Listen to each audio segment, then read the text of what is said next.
Hey, Mean Matt here. So, WrestleMania 11. And I gotta say that this is the part where I slowly turned myself off to wrestling, more specifically the WWF, for about 2 years. And I watched it on and off. I was a casual fan. I didn't know enough though, and there was some new wrestlers. But WrestleMania 11 is just another example of let's have other sports into the WWF for WrestleMania just to, you know, I guess compare. I don't know. Well, WrestleMania 3, you had a battle royal with WWF versus the NFL. So why not have an NFL star take on a WWF star? I don't know if it was main event worthy, but you know, it's just the way it is. So we get to WrestleMania 11. We got the Allied Powers, which was Lex Luger and the British Bulldog, and was interesting. I don't know how many times I've seen them in the WWF. I swear, I think it was more than once.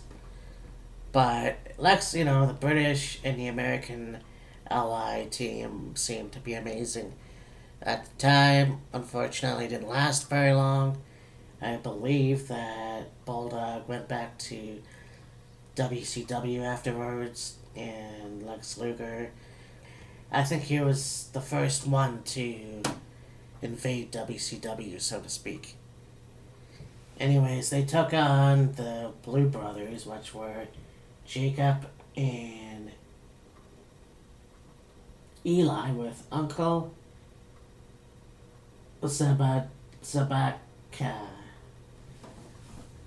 So I'm not sure who the hell those people are, but I did see this. I do have the DVD,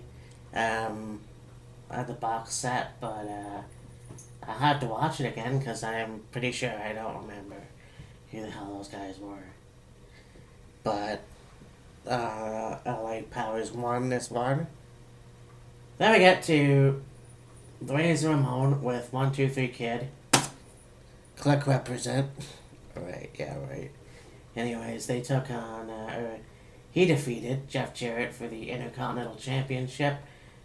Or no, he beat Jeff Jarrett and by disqualification. So he did not win the WWE Intercontinental Championship or WWF. It was actually Jeff Jarrett. It was also managed by Rhodey, who later became the Road Dogg, Jesse James. This was a good match. They had a fairly good feud for the Intercontinental Championship, and of course, it was too bad that Razor lost, but I think he gained it back a few months later. Not at the Royal Rumble. They faced each other at the Royal Rumble, and it was the same result, unfortunately. So I think he did regain it once again, but I'm not sure when exactly. Then you get the return of The Undertaker, who came back. He didn't show up at WrestleMania 10 because he had been buried at the Royal Rumble 94. And this match had Larry Young as a special guest referee. I might have to watch that again. I'm not sure who that guy is. So it's King Kong Bundy versus The Undertaker. King Kong Bundy with Ted DiBiase and The Undertaker with Paul Bearer. What's cool about this, sort of, is that SummerSlam 94, you will see Undertaker versus Undertaker. Now, I do remember that, and, oh, wait. No, that was actually... Yeah, that was actually in the summer. That passed, okay. So never mind then. It was Undertaker versus Undertaker. heel Undertaker with Ted DiBiase, and the face, of course, with Paul Bearer. So that was in the past. Okay, never mind. Anyway, The Undertaker beat King Kong Bundy. This was a cool match, especially The Undertaker in the new look that he has, with the purple gloves and longer hair. It was pretty cool, especially seeing King Kong Bundy back. He wrestled in the late 80s. Well, he wrestled before that too, but just to see him come back and they'd be the $1 Million Team. It was him, Tatanka, Nikolai Volkov, and someone else. Yeah, Tatanka didn't really make a good heel. And then we get to Owen Hart and Yokozuna versus the Smoking Guns. Now, this was Owen Hart coming out and saying he had a tag team partner for the championship. And he brought out Yokozuna. Yokozuna coming out. I'm not sure how long he was absent for, but he looked a lot heavier, you know.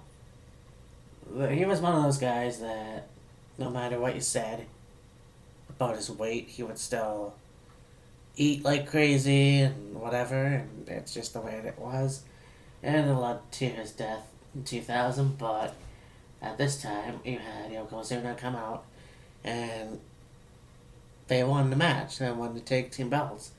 And Jim Cornette and Mr. Fuji were on their side, of course. And it's a shame when both of them are gone. Owen Hart, like I've said before, Owen Hart should have had the WWF Championship at some point, but unfortunately, it just never happened. And it's sad because he was a great superstar. And then we have an I Quit match for the No, it's an I Quit match with Roddy Piper as special guest referee.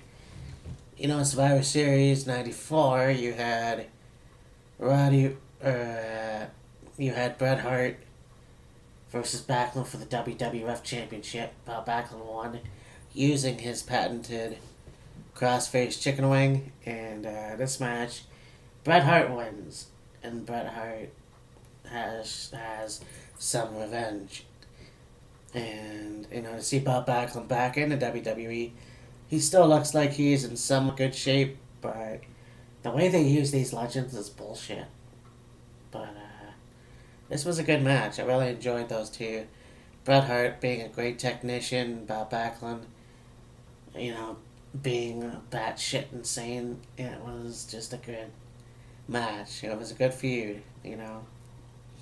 Bob Backlund as a face is cool, but Bob Backlund as a heel is fucking even better. But then we get to what should have been the main event, but whatever.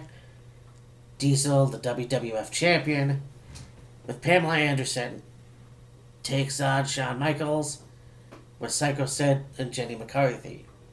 And kind of interesting. So, Shawn Michaels and Diesel, of course, were best friends. Diesel was Shawn Michaels' bodyguard, but Shawn Michaels turned his back on. I know, it was actually more or less Kevin Nash turned his back on Shawn Michaels. I think. I saw the Raw a couple of years ago, so I don't exactly remember, but I think it was. No, I think it was whatever. Whatever the case, they're no longer friends, and Diesel is the champion. Now, what was interesting about this match is that, as I find out a lot, just because you win the Royal Rumble doesn't mean you're going to get the title at WrestleMania. Yeah, and one of the few matches at WrestleMania in the main event, or what should have been the main event, Diesel retains the belt. It's unfortunate in a way because Shawn Michaels is, second year, the next year he would win the Royal Rumble and have one of the other WrestleMania moments and a really interesting stipulation match. So Diesel won, and yeah, there it is. Then we get the main event.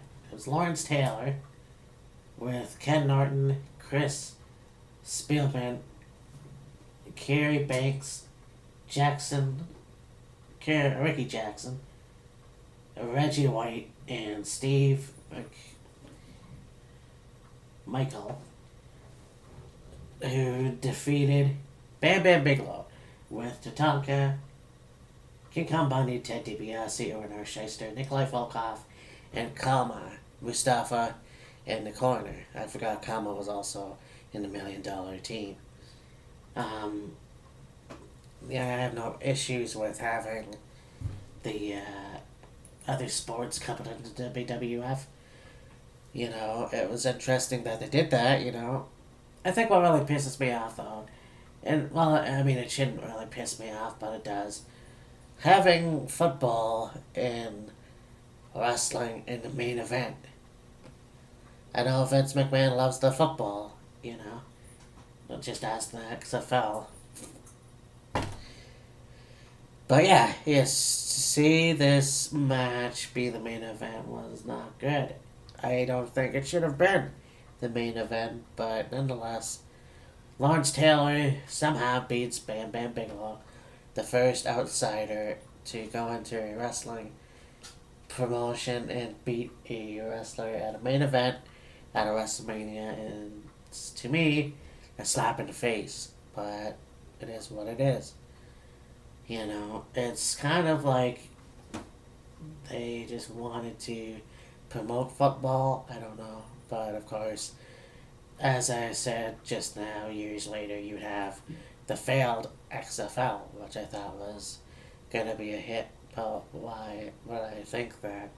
I'm not a football fan, but there you go. You could see that this could have been something more. Unfortunately, it wasn't Bam Bam's night. And Bam Bam would never win a main event or a WWE WrestleMania match. Actually, that's a lie. He did win the year before. But anyways, I think I'll go back to that. Anyways, yeah, this is interesting WrestleMania. Like I said, I've watched it on a DVD player. They did have the whole Special Olympics in singing America the Beautiful. So yeah, this was a interesting one to say the least. And next year will be filled with controversy, I guess. I don't know. Yeah, I'll talk about that shit tomorrow. Anyways, talk to you later. Bye.